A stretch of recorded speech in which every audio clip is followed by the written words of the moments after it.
आपल्या विदर्भातले आणि मराठी भाषेतले एक अतिशय प्रसिद्ध असे दलित आंबेडकरी जाणीवेचे कवी वामन निंबाळकर. वामन निंबाळकरांचं बरचसं आयुष्य आपल्या योगायोगाने आपल्या नागपूरमध्ये गेलं. नागपूरमधल्या नागपूरमध्ये ते काही वर्ष आंबेडकर विचारधारा विभागामध्ये प्राध्यापक म्हणूनही त्यांनी काम केलं. मुळात त्यांचा जन्म जो आहे तो बुलढाणा जिल्ह्यातला लांजूळ या गावचा आहे. 1943 ते 2010 हा त्यांच्या जीवनाचा कालखंड आपल्याला दिसतो. वामन निंबाळकर हे मराठीतल्या दलित कवीच्या पहिल्या पिढीचे अत्यंत प्रसिद्ध कवी आहेत. म्हणजे नामदेव ढसाळ, यशवंत मनोहर जे नागपूरला होते, नामदेव ढसाळ मुंबईचे, वामन निंबाळकर, ज्योती लांजेवार, ज्योती लांजेवार आपल्या महाविद्यालयामध्ये म्हणजे श्री बिंझानी नगर महाविद्यालयामध्ये मराठी विभागामध्ये होत्या आणि मराठीच्या विभाग प्रमुखही होत्या. तर असे जे महत्वाचे कवी कवयित्री किंवा महत्वाचे कवी आपल्या मराठी भाषेमध्ये होऊन गेले आणि ज्यांनी दलित साहित्यामध्ये आणि एक अत्यंत मोलाची भर घातली आणि दलित साहित्याचा प्रवाह जो 1960 नंतरच्या कालखंडामध्ये मराठी साहित्यामध्ये निर्माण झाला. डॉक्टर बाबासाहेब आंबेडकरांच्या प्रेरणेतून आणि आपल्या सगळ्यांना माहिती आहे की नागपूर ही धम्मभूमी किंवा धम्मदीक्षा भूमी म्हणून ओळखली जाते. आणि 1956 मध्ये डॉक्टर बाबासाहेब आंबेडकरांनी त्यांच्या मृत्यूच्या काही महिनेपूर्वी नागपूरला धम्मदीक्षा, बुद्ध धर्माची दीक्षा घेतली होती. तर नागपूरचं ते त्या दृष्टिकोनातून महत्व आपल्याला दिसतं. म्हणून नागपूरमध्ये आपल्याला अनेक कवी ज्यांनी अगदी दलित काव्याचा म्हणजे आंबेडकरी काव्याचा जो प्रारंभीचा कालखंड आहे, त्याची जडणघडण करण्यामध्ये फार मोठी भूमिका त्यांनी बजावली. त्याच्यामध्ये डॉक्टर यशवंत मनोहर आणि वामन निंबाळकर हे या 2 कवींची नावं आपल्याला प्रकर्षाने घ्यावी लागतात. म्हणजे दलित काव्याची जी त्रिसूत्री गंगाधर पानतावण्यांनी सांगितली होती, की वेदना, विद्रोह आणि विश्वात्मकता. त्या वेदनेचं चित्रण आपल्याला या कवींच्या काव्यामध्ये प्रामुख्याने पाहायला मिळतं. सोबतच विद्रोहाचं पण चित्रण, विद्रोहाची भावना या कवींनी आपल्या काव्यामध्ये ज्या प्रस्थापित परंपरा, प्रस्थापित रूढी, प्रस्थापित समाज व्यवस्थेनी दलित समाजावर शेकडो वर्षापासूनचा जो अन्याय अत्याचाराचं एक जिणं लादलं आणि त्या जिन्याला ते जिणं ज्या व्यवस्थेने ज्या परंपरेने लादलं त्या परंपरेविरुद्धचा संताप, त्या परंपरेविरुद्धचा विद्रोह, त्या परंपरा आणि व्यवस्थेविरुद्धची बंडखोरी दलित काव्यामध्ये आपल्याला मोठ्या प्रमाणावर दिसते. वेदनेचं चित्रण आपल्याला सर्वत्र दिसतं आणि विश्वात्मकता काही प्रमाणामध्ये ज्याला विधायकता म्हणू कन्स्ट्रक्टिव्ह अशा प्रकारचं चिंतन विचार तो आपल्याला काही प्रमाणामध्ये काही कवींच्या काव्यामध्ये दिसतो. पण प्रामुख्याने दलित काव्यामध्ये वेदना आणि विद्रोह या जाणीवा मोठ्या प्रमाणामध्ये दिसतात. तेच दलित काव्याचं वैशिष्ट्य आहे. तेच दलित काव्याचं वेगळेपण आहे. आणि आपण जर एकूण मराठी कवितेचा प्रवाह जर पाहिला, तर त्या मराठी कवितेच्या प्रवाहामध्ये जे विश्व आपण कधीही काव्यातून पाहिलं नव्हतं, जे भावविश्व, जे जे सर्वहारा अंतिम माणूस जो आहे समाजातल्या त्या सर्वहारा माणसांचं दुःख, दैन्य, दारिद्र्य, विषमतेला सामना करण्याचं त्यांचं एक संयमित अशा प्रकारची वर्षानुवर्षाची वृत्ती, दारिद्र्यामध्ये आणि शोषणामध्ये खितपत पडलेला एक समाज, त्या समाजाची वेदना, त्या समाजाचं भावविश्व, त्या समाजाच्या भावनांचा आणि स्पंदनांचा हुंकार आपल्याला दलित काव्यामध्ये दिसतो. आणि एक वेगळं नवं भावविश्व त्या कवितेतून मराठी कवितेमध्ये साकार झालं आणि त्याच्यानी स्वाभाविकच आहे, की मराठी कवितेचा जो ज्ञानदेवांपासूनचा, तुकोबांपासूनचा प्रवाह आहे, त्या प्रवाहाला एक नवा आयाम, एक नवे पैलू त्याच्यामध्ये मिळत गेले आणि ही कविता समृद्ध झाली. तसा अशा प्रकारच्या दलितत्वाच्या जाणीवेचा आणि आयाम आपल्याला संत साहित्याच्या कालखंडापासून चोखोबांच्या कुटुंबाच्या कवितेतून दिसतो. त्याच्यामध्येही त्यांनी ह्या सगळ्या गोष्टींचं वर्णन, यातल्या काही जे त्यांच्या वाट्याला या व्यवस्थेने जे दुःख दिलं, विषमतेने जी उपेक्षेचं दुःख दिलं, ते उपेक्षितांचे अंतरंग. त्या उपेक्षितांच्या कवितेमध्ये आपल्याला तुकोबांच्या, सोयराबाईंच्या, बंक्याच्या, निर्मळाच्या, भागूच्या, म्हणजे ती वेगळी एक दुसरी संत कवयित्री होती अन्य कालखंडामध्ये झालेली, किंवा जनाबाईंच्या, कानोपात्रांच्या, ज्याचं वर्णन महाद्वाराच्या पायरीशी नावाच्या संपादनामध्ये इनामदारांनी जो संपादन केलं होतं, त्याच्यामध्ये ही उपेक्षित संतांची अभंगवाणी आपल्याला दिसते. म्हणजे अगदी आपल्या अ, काव्यप्रवाहाच्या प्रारंभीच्या, मराठी काव्यप्रवाहाच्या प्रारंभीच्या कालखंडामध्ये ज्या प्रकारच्या जाणीवा त्या काव्यामध्ये व्यक्त झालेल्या दिसतात, त्याचाच एक अनुबंध, त्या याच्याशी अनुबंध असलेलं अनुबंध असलेल्या दलितत्वाची जाणीव आधुनिक कालखंडामध्ये एका वेगळ्या पद्धतीने, मुक्त पद्धतीने, जोरकस पद्धतीने, प्रखर पद्धतीने, तीव्रतेने काव्यामध्ये व्यक्त झालेली आपल्याला दिसते. ती ज्या कवितांमध्ये प्रामुख्याने व्यक्त झाली आणि ज्या कवींनी अशा प्रकारची जाणीव आणि अत्यंत वास्तववादी पद्धतीने, प्रखरपणाने, शब्द आणि प्रतिमांच्या साहाय्याने आणि ज्वलजाहल्य अशा पद्धतीने जी आपल्या काव्यामध्ये व्यक्त केली, त्याच्यामध्ये प्रामुख्याने जे कवी आहेत, ज्याच्यामध्ये डॉक्टर यशवंत मनोहर आहेत, ज्याच्यामध्ये नामदेव ढसाळ आहेत, ज्याच्यामध्ये वामन निंबाळकर आहेत, केशव मेश्राम आहेत. या कवींचं स्थान फार मोठं आहे. म्हणजे त्यांचं दलित काव्य प्रवाहातही स्थान मोठं आहे, त्यात तर वादच नाही. आणि मराठी काव्य प्रवाहातही त्यांचं स्थान मोठं आहे. एक नवं वळण, एक नवा प्रवाह मराठी साहित्यामध्ये आणून सोडण्याचं, एक वेगळ्या प्रकारचं भावविश्व माणसांच्या जगण्याचं, विचारांचं, भावनांचं आणि आणून सोडण्याचं काम या कवितेनी, आणि त्याच्यामुळे स्वाभाविकच आहे की मराठी रसिकता, मराठी अभिरुची, मराठी एकूण भावविश्वच अधिक संपन्न, अधिक समृद्ध, अधिक बहुआयामी, अधिक समावेशक, अधिक विचारशील, चिंतनशील करण्याचं काम या कवितेने केलं आहे, हे आपण नाकारू शकत नाही. मला यशवंत मनोहरांची कविता आठवते, ज्याच्यामध्ये त्यांच्या वेदनेचं वर्णन त्यांनी केलं आहे. काढीला खणूनी काळोख, घर कुठेच दिसले नाही. जन्माचे घेऊन ओझे, उन्मळलो ठाई ठाई. मी फुटून मारिल्या हाका, नात्याचे येतील म्हणूनी. त्या तृप्त बंद दाराशी थांबलो भिकाऱ्या वाणी. दुनियेत चंद्र सूर्यांच्या मज कुणीच घेतलेले नाही.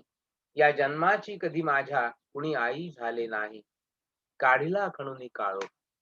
बघा, आणि हे दुःख जे आहे, ही कविता जशी आत्मनिष्ठ आहे, तशीच ती समाजनिष्ठ सुद्धा आहे. या कवितेचं वैशिष्ट्य हे आहे.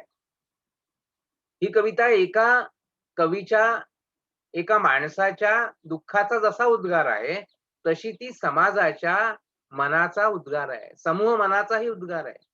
एकाच वेळी ती अशा प्रकारची आत्मनिष्ठ असते, त्याच वेळी ती समाजनिष्ठ सुद्धा असते. आणि दलित कवितेतून हे एकूण समूह मनाचं दुःख, ज्याची अपंगिता नाही त्याची धरीज हृदयी, अशा पद्धतीने कवी आपल्या अ, आपल्या भावविश्वामध्ये ते दुःख घेतो आणि ते काव्याच्या माध्यमातून, शब्दांच्या माध्यमातून प्रगट करतो. म्हणून यशवंत मनोहर म्हणतात, काढीला खणूनी काळो, घर कुठेच दिसले नाही. म्हणून ते म्हणतात, शब्दांची पूजा करीत नाही मी, माणसांसाठी आरती गातो, ज्यांच्या गावात सूर्य नाही, त्यांच्या हाती उजेड देतो. हा जो एक प्रकारचा, एक परिवर्तनाचा आणि प्रकाश डॉक्टर बाबासाहेब आंबेडकरांच्या प्रेरणेने आणि दलित माणसाच्या मनामध्ये अस्मिता रूपामध्ये निर्माण झाला, त्यातून जे शब्दरूप बाहेर पडलं, ती म्हणजे ही दलित कविता असं आपल्याला दिसतं.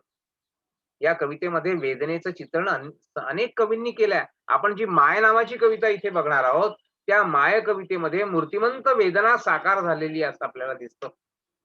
कवींनी आपल्या आईविषयी लिहिलंय. आईविषयी लिहिणाऱ्या अनेक कविता मराठी याच्यामध्ये आहे. त्या माय कवितेकडे बघण्यापूर्वी जे दुसरं वैशिष्ट्य आहे दलित काव्याचं, ते आपण बघू. खरं तर या कवितेमध्ये वेदना आणि दुःख हे जे दलित काव्याचं एक महत्वाचं वैशिष्ट्य आहे, ते याच्यामध्ये आपल्याला मोठ्या प्रमाणात दिसतं. पण वेदना, विद्रोह आणि विश्वात्मकता, विद्रोहाची भावना कशी व्यक्त करतो कवी, यशवंत मनोहरांच्या शब्दात सांगता येईल, किंवा नामदेव ढसाळांची कविता आहे माणसाने. माणसाने रस्ते उखडावेत, ब्रिज उखडावेत, रेल्वे स्टेशने, बस स्टेशने जाळावीत वगैरे, वगैरे. अशी खूप दीर्घ कविता आहे. माणसाने काय-काय करावं? माणसाच्या संतापाचा फुटो पाहे भाळ, असं एका कवितेमध्ये यशवंत मनोहरांनी म्हटलंय. म्हणजे या सगळ्या व्यवस्थेने जो काही अन्याय अत्याचार केलेला आहे आणि कसं असतं, की माणसाला ज्यावेळी जाणीव होते एखाद्या गोष्टीची, तेव्हा तो जागा होतो. जब जागो तब सवेरा. आणि त्या पद्धतीने एकूण मग सगळं अत्याचाराचं वर्षोनवर्षांचं विश्व जे आहे, ते एकदम अंगावर येताना आपल्याला वाटतं. आणि त्याच्यातून जी संतापाची लाट उसळते, ती आपल्याला त्या माणसाने कवितेमध्ये दिसते. पण त्या कवितेच्या शेवटी नामदेव ढसाळांनी विश्वात्मकतेचा सुद्धा एक उल्लेख केलेला आहे, की एकच तीळ सर्वांनी करंडून खावा. माणसाने एकच तीळ सर्वांनी करंडून खावा, माणसावरच सुक्त रचावे, माणसाचेच गाणे गावे माणसाने. मनोहरांच्याही कवितेमध्ये, डॉक्टर यशवंत मनोहरांच्याही कवितेमध्ये बघा त्यांनी जी विद्रोहाची भावना व्यक्त केली आहे, की मला मान्य नाही तुमच्या बोटांपुढची दिशा, मला मान्य नाही परंपरांची वर्णपाती नशा. मला मान्य नाही तुम्ही माझी पहाटेची आई म्हणून, मला मान्य नाही तुम्ही माझे मायबाप म्हणून, मला मान्य आहे फक्त आता माझ्या पुढची अटळ युद्धभूमी आणि त्यात जमीनदोस्त होणारी तुमची समग्र शस्त्रागारे, तुमचे अध्यात्म, तुमचा परमात्मा, तुमची ही समग्र शस्त्रागारे. 1-2 शब्द सुटले आहेत मधले. आणि त्याचे लाडके मायबाप तुम्ही आणि मला मान्य माझ्या शब्दातील शहाण्या धरतीला मान्य, आमच्या विजयानंतरचे पहिले निर्मळ आभाळ, पहिले निर्मळ डोळे, सदासाठी उन्नत माणुसकीचा माथा, माणसाचे भाळ. म्हणजे ही जी विश्वात्मकतेची जाणीव दलित काव्यामध्ये दिसते, ती काही प्रमाणामध्ये आपल्याला नामदेव ढसाळांच्या, यशवंत मनोहरांच्या कवितेमध्ये उत्थान गुंफामध्ये दिसते. या पार्श्वभूमीवर आपण जेव्हा माय नावाच्या वामन निंबाळकरांच्या कवितेचा विचार करतो, त्यांच्या अनेक कविता आहेत अशा प्रकारच्या. जसं त्यांच्या कवितांची कच बघा तुम्ही. गाव कुसाबाहेरची कविता. गाव कुसाबाहेरची कविता. महायुद्ध, वाहत्या जखमांचा प्रदेश. हे त्यांचे काव्यसंग्रह आहेत. बाकीचे त्यांनी वैचारिक ग्रंथ सुद्धा लिहिले आहेत. त्याच्याविषयी काल मी तुम्हाला सगळी माहिती सांगितलेली होती, की वामन निंबाळकरांनी कशा प्रकारची ग्रंथ रचना केलेली आहे, साहित्य रचना केलेली आहे, विचार त्यांनी मांडलेले आहेत आपल्या साहित्यातून. प्रखर अशा प्रकारचे आंबेडकरवादी विचार मांडणारे विचारवंत म्हणूनही ते विख्यात होते. कवी म्हणून तर विख्यात आहेतच ते. तर गावकुसाबाहेरची कविता, महायुद्ध, वाहत्या जखमांचा प्रदेश याच्यामध्ये सुद्धा प्रखरपणाने दलित जाणीवेचं प्रगटीकरण वामन निंबाळकरांनी केलेलं आहे. ती जी दुःखाची अनुभूती आहे, ती विषयीची अनुभूती आहे, आपल्या आईविषयीची अनुभूती आहे, ती या कवितेमधून अतिशय साध्या शब्दांमध्ये आणि 22 ओळींमध्ये 11 कडव्यांमध्ये त्यांनी या कवितेमध्ये मांडलेली आहे. साध्या सरळ शब्दांमध्ये माणसाच्या मनामध्ये जेव्हा भावना असतात, भावना उच्चंबळून येतात. पोएट्री काय आहे? Poetry is the spontaneous overflow of powerful feelings, taking its origin from the emotions, recollected in tranquillity. वर्ड्सवर्थची व्याख्या आहे.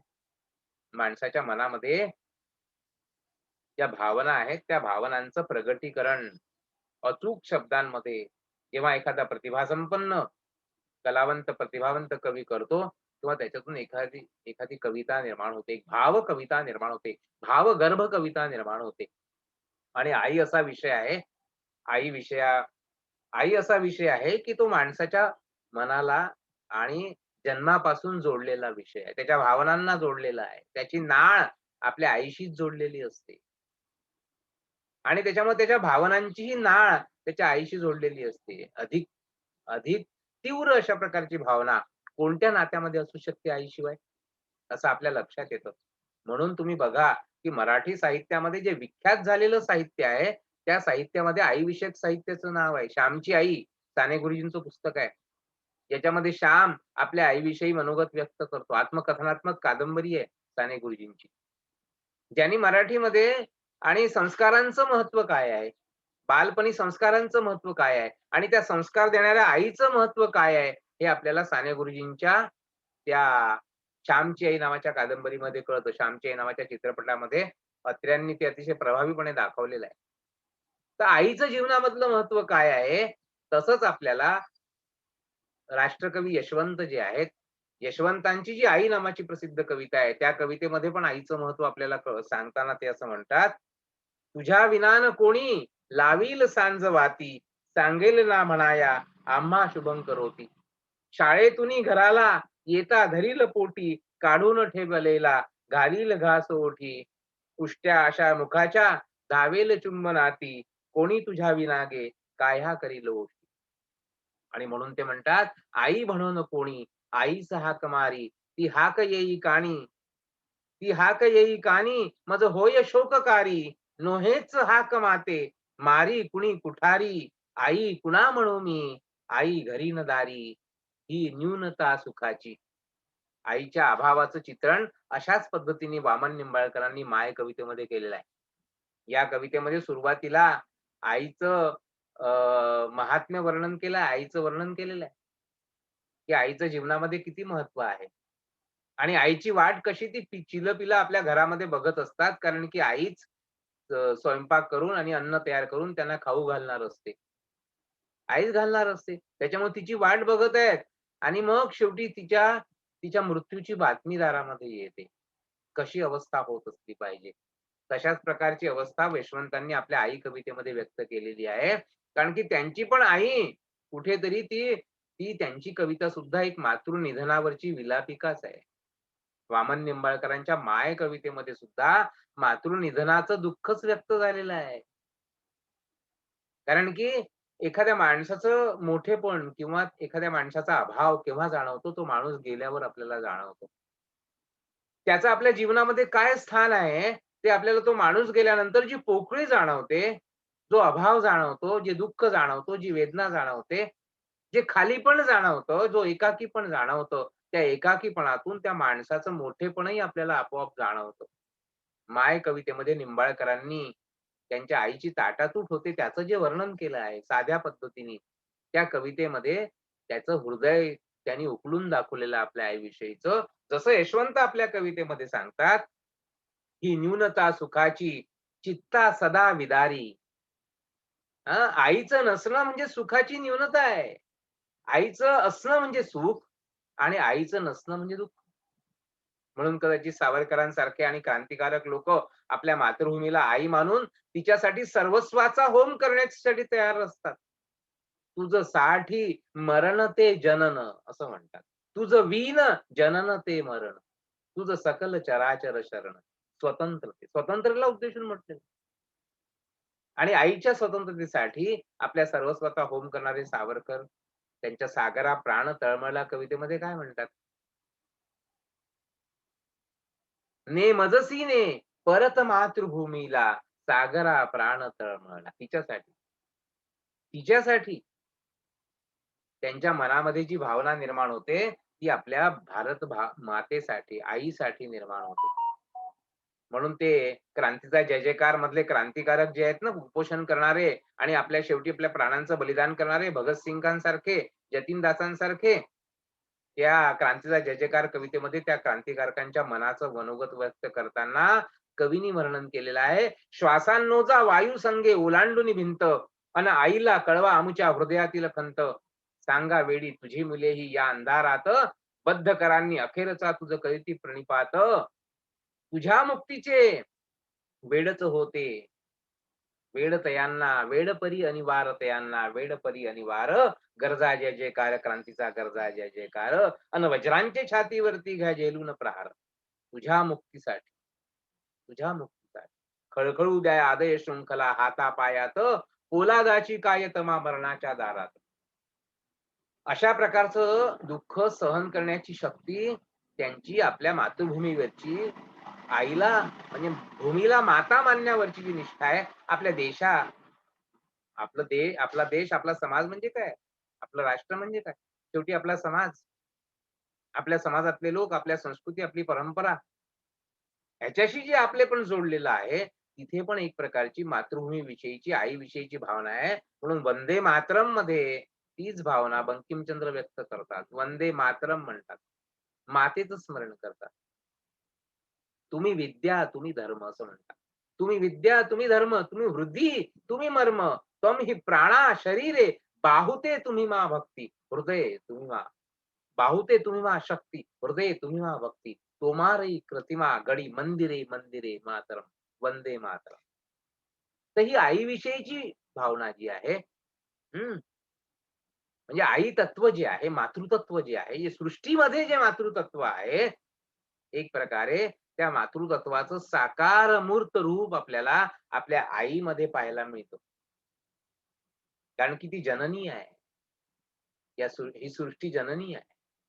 तिच्यातूनच नवा जन्म होतो आणि म्हणून त्या नव्या जन्माविषयी, त्या जन्मदात्रीविषयी कृतज्ञतेची भावना कवीच्या मनामध्ये ओतप्रोत भरलेली असते आणि म्हणून हे मातृतत्व जे आहे, मातृतत्व जे आहे, आई तत्व जे आहे, आईविषयीचं जे अपरंपार प्रेम आहे कवीच्या मनामध्ये, ते काव्यातून व्यक्त होताना आपल्याला अनेक कवितांमध्ये दिसतं. माय नावाच्या निंबाळकरांच्या कवितेला जो वेगळा आयाम आहे, दलित जीवनाचा आयाम आहे. लक्षात घ्या. त्याच्यामुळे हे वैशिष्ट्यपूर्ण काव्य आहे. पमू शिंदेची जी आई नावाची कविता आहे, ती सुद्धा अशीच महत्वाची कविता आहे. आमचे एक मित्र आहेत दीपक रंगारी उत्तम कवी आहेत. त्यांची सुद्धा माय नावाची दीर्घ कविता आहे. त्या माय नावाच्या दीर्घ कवितेचं आणि या वामन निंबाळेच्या कवितेमध्ये वर्णन केलेल्या आईचं पण नातं आहे. जेव्हा मी ते आठवतं मला, की अ, दीपक रंगारेंची माय नावाची कविता आहे. त्याच्यातली जी आई आहे, योगायोगाने सुदैवाने त्या दीपक रावांची आई अजूनही विद्यमान आहे. अजूनही अस्तित्वात आहे. अजूनही अस्तित्वात आहे. जिच्यावर त्यांनी ती कविता प्रसिद्ध दीर्घ कविता त्यांची लिहिलेली आहे. ज्याच्या काव्य वाचनाचे त्यांनी अनेक कार्यक्रम केले आहेत. अतिशय सुंदर वर्णन केलेले आहे. आईच्या त्या चेहऱ्यावरच्या सुरकुत्यांचं, तिच्या हातावरच्या सुरकुत्यांचं आणि तिच्या दुःखाचं आणि त्या दुःखामध्येही तो खरखरीत हात पाठीवर टाकून किंवा चेहऱ्यावरून फिरवणारी आणि अपार माया करणारी आपल्या मुलांवरची ती माय आहे. माया आणि माय याच्यामध्ये जो अनुबंध आहे, केवळ शब्द नाहीयेत. भावनांचं शब्दामध्ये गोठवलेलं आहे. भावना शब्दातून गोठवलेल्या आहेत. भावनांचं मूर्तरूप आहे शब्द म्हणजे. आणि हे सामर्थ्य कशाचं आहे? हे सामर्थ्य नात्याचं आहे. आई आणि मुलाच्या नात्याचं सामर्थ्य आहे बघा. आणि हे कुटुंब व्यवस्थेमध्ये भारतीय कुटुंब व्यवस्थेमध्ये हे जे नातेसंबंधांचा सुंदर गोफ विणलेला आपल्याला दिसतो, त्याचं पण महात्म्य आहे. वर्षोनवर्षांच्या परंपरांच्या संस्कारांचं महत्व आहे. अयं निज परो वेती गणना लघुचेतसाम उदार चरितानांतु वसुधैव कुटुंबकम मातृवत परदारेषु परद्रव्येषु लोष्टवत आत्मवत सर्वभूतेषु यः पश्यति स पंडितः. हे जे आई आणि मुलाचं नातं आहे, हे जे भूमी आणि पुत्राचं नातं आहे, हे जे भारत माता की जयचं नातं आहे, हे जे मातृतत्वाचं आणि वेदांपासूनचं वेदांमध्ये वर्णन आहे. भूमीला माता मानलेलं आहे. तर हे जे परंपरेचं संचित आहे, परंपरेचा वारसा आहे. त्याच्यामुळे या नात्याचं जे वेगळेपण आहे ते आपल्याला जाणवतं. अर्थात हे सगळ्या विश्वामध्येच आहे. विश्वव्यापी अशा प्रकारची ही एक प्रकारची गुंफण आहे नातेसंबंधांची. भारतीय परिप्रेक्ष्याच्या संदर्भात आपण विचार केला तर त्याला एक वेगळं महत्व आहे. वेगळं पावित्र्य आहे, वेगळं मांगल्य त्याला प्राप्त झालं आहे. ते आपल्याला अनेक कवितातून जाणवतं. श्यामची आईमध्ये जाणवतं, यशवंतांच्या आईमध्ये जाणवतं, पमू शिंद्यांच्या आईमध्ये जाणवतं. पमू शिंद्यांच्या आई विषयी काय म्हणतात ते, आई एक गाव असतं, आई एक नाव असतं, घरातल्या घरात गजबजलेलं गाव असतं. सर्वांना असते तेव्हा जाणवत नाही, सर्वात असते तेव्हा जाणवत नाही. आता नसली कुठंच सर्वात असते तेव्हा जाणवत नाही. आता नसली कुठंच तरीही नाही म्हणवत नाही. आई मनामनात तशीच जाते ठेवून काही, जीवाचं जीवालाच कळावं असं जाते देऊन काही. आई असते एक धागा, वातीला उजेड दावणारी समईतली जागा. अतिशय सुंदर वर्णन केलंय पमू शिंद्यांनी त्यांच्या आई कवितेमध्ये. या सगळ्या पार्श्वभूमीवर, या मातृसुक्ताच्या पार्श्वभूमीवर, या मातृतत्वाच्या पार्श्वभूमीवर माणसाचं त्याच्या आईशी नातं काय असतं विशेषतः भारतीय परंपरेतल्या कुटुंब वत्सल माणसाला जे त्याचं महत्व कळतं आईचं, ते मला वाटत नाही जगाच्या पाठीवर कोणत्याही माणसाला कळत असेल. आणि म्हणून जे आईचं रूप, आईचं सुप्त व्यक्त होतं, ते अतिशय महत्वाचं असतं.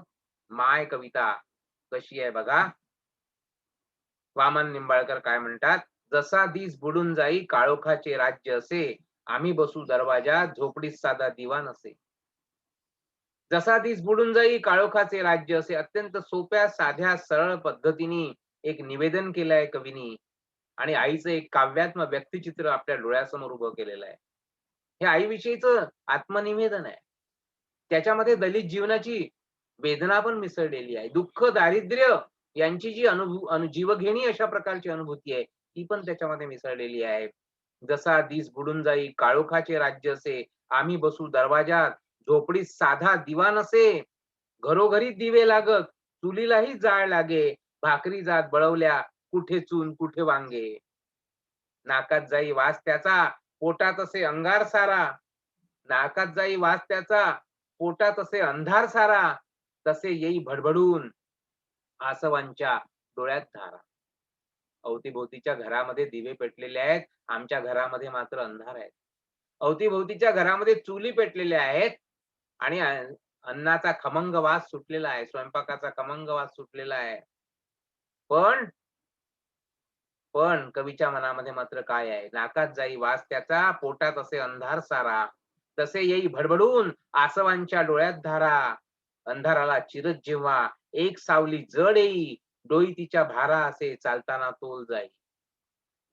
आणि मग आपली सगळी जी काही भिस्त आहे ती जिच्यावर आहे ती आई आहे. तिची वाट पाहत तिची पिलं दारामध्ये बसलेली आहे त्या अंधारामध्ये. आणि मग ती येते. ती येते अंधारात चिरत तेव्हा एक सावली जड येई. तिची सावली सुद्धा जड झालेली आहे. म्हणजे तिच्या डोक्यावरचा भारा आणि तिने पेललेला संपूर्ण संसाराचा भार आणि त्याच्याने ती वाकून गेलेली आहे, असं कवीला या ठिकाणी सुचवायचं आहे. डोई तिच्या भारा असे चालताना तोल जाई. काळी काळी पुरुष देह ती असे माझी माय. जसा प्रत्येकाला आपली आई श्रेष्ठ वाटते आणि असते ती त्याच्यासाठी. शेवटी माणसाचं जे एखाद्या माणसाचं मोठेपण कशामध्ये असतं? त्याचं तुमच्याशी काय नातं आहे आणि त्याचं तुमच्या जीवनामध्ये काय स्थान आहे? त्या स्थानाचं ते मोठेपण असतं. आपल्यासाठी शेवटी आपल्या घरातला मनुष्यच मोठा वाटतो आपल्याला. कारण की तोच आपल्या सुख-दुःखाचा सहारा असतो. तोच आपल्याला या सगळ्या जीवनामध्ये उभं करणारा असतो. म्हणून कवी म्हणतो, "काळी काळी कृश देह ती असे माझी माय, वणवण सकाळपासून मोळीसाठी रानात जाय." साध्या शब्दांमध्ये कवीनी आपल्या दुःखाची आणि आईच्या दुःखाची आणि आईची कहाणी, व्यथा वेदनांनी भरलेली कहाणी या कवितेमध्ये व्यक्त केलेली आपल्याला दिसते. काळी काळी कृश देह सुकून गेलेली आहे. कष्ट करून करून वाळून गेलेली आहे. कष्ट करून करून. ती असे माझी माय, वणवण सकाळपासून मोळीसाठी रानात जाय. आपल्या चिलापिलांना 2 घास खाऊ घालण्यासाठी ती दिवसभर रानामध्ये वन फिरते, काटक्या गोळा करते, लाकडं गोळा करते आणि मोळीसाठी रानात जाते. वाट पाहत बसू कधी तिचे सारे आम्ही भाऊ, मोळी नसे विकत तेव्हा भुकेलेले झोपी जाऊ. आम्ही सगळे भाऊ म्हणजे तिची मुलं, तिची वाट पाहत बसलो असतो दारामध्ये. मोळी निसे विकत तेव्हा भुकेलेले झोपे जाऊ. आणि तिच्या मुळी विकण्यावर आमचं आजचं जेवण अवलंबून आहे. बघा, दुःख आणि दारिद्र्याचं एवढं भीषण वर्णन कवीने जे केलेलं दिसतं आपल्याला, त्याच्यापेक्षा अधिक काय असू शकतं दुःख आणि दारिद्र्य, की ज्या दिवशी आईची मुळी विकली जाते, त्या दिवशी मुलांच्या पोटामध्ये अन्नाचा कण पडतो. अन्यथा अन्यथा वाट पाहत बसू, कधी तिची सारे आम्ही भाऊ, मोळी नसे विकत तेव्हा भुकेलेले झोपी जाऊ. ज्या दिवशी तिची मुळी विकलेली असते, त्या दिवशी आमच्या पोटामध्ये अन्नाचा कण जातो आणि ज्या दिवशी ती मुळी न विकताच परत येते, त्या दिवशी आम्ही नाईलाजाने भुकेलेले झोपी जातो. एकदा काय झाले, कसे आम्हा कळले नाही. अशाही परिस्थितीमध्ये दुःख दैन्याचा हा जो डोलारा आहे, आपल्या संसाराचा डोलारा सांभाळणारी, मुलांना सांभाळणारी, दिवस-रात्र, अहोरात्र कष्ट करणारी आणि अहोरात्र कष्ट करून आपल्या चिलापिल्यांना अन्नाचा घास भरवणारी ही जी आई आहे, एक वेळी अशी दुःखद घटना घडते. ती काय घडते? एकदा काय झाले, कसे आम्हा काही कळले नाही. माय आली पाय बांधून भळभळा रक्त वाही. इथे कवितेला आतापर्यंत कवीने आपल्या भावना व्यक्त केल्या होत्या. आता इथे कवीनी एक घटना प्रसंग त्या कवितेमध्ये वर्णन केला आईविषयीचा. आईविषयीचा. म्हणजे दुःखाची मजला देऊनी मिरास माझा बहुमान थोर केला.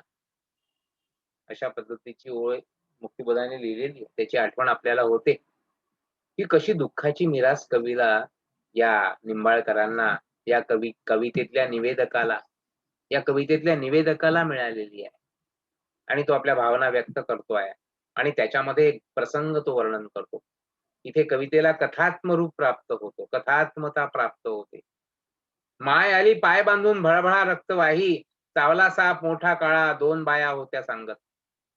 चावला साप मोठा काळा दोन बाया होत्या सांगत, फणा काढून मारला त्याने हळूच गेला निघून रंगत. त्यांनी फणा काढून आईला मारला आणि तो निघून गेला. माय पडली धरणीवर गंडे झाले मंत्र झाले वैद आला. माय पडली धरणीवर गंडे झाले मंत्र झाले वैद आला. दिवस निघता निघता तिच्या देहातून प्राण गेला. पाहता पाहता जी काही छत्र जी काही सावली आईची होती, ती एका क्षणामध्ये होत्याची नव्हती झाली. बघा, दुःख दैन्यामध्ये हा जो पहाड दुःखाचा, म्हणजे आधीच सगळ्या कष्टांमध्ये जीवन घालवतो आहे कवी, आणि त्याचं सगळं कुटुंब आणि केवळ आईच्या आणि त्या दिवसभराच्या कष्टांवर त्यांचं जीवन चाललेलं आहे. अशा वेळी आईचं जे जाणं आहे ते किती कष्टदायक, किती दुःखदायक, किती भीषण असलं पाहिजे हे आपण लक्षात घ्या. माय पडली धरणीवर गंडे झाले मंत्र झाले वैद आला. दिवस निघता निघता तिच्या देहातून प्राण गेला. हंबरडा फोडला आम्ही तो विरला वाऱ्यावर. माय तरी सोडून गेली चिल्ले पिल्ले वाऱ्यावर. आमचा हंबरलाही वाऱ्यावर विरला आणि मायही आम्हाला वाऱ्यावर सोडून गेली. म्हणजे आता आम्ही कोणीच नाहीये. वाऱ्यावर सोडून जाणे.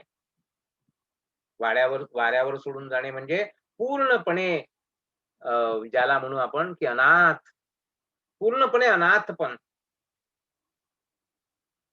अधांतरी सोडून गेलेली आहे. पूर्णपणे अनाथपण त्या कवीच्या वाट्याला आला आहे. त्या निवेदकाच्या वाट्याला आला आहे. त्या सुपुत्रांच्या वाट्याला आलाय. त्या मुलांच्या वाट्याला आलेला आहे. पूर्णपणे अनाथपण.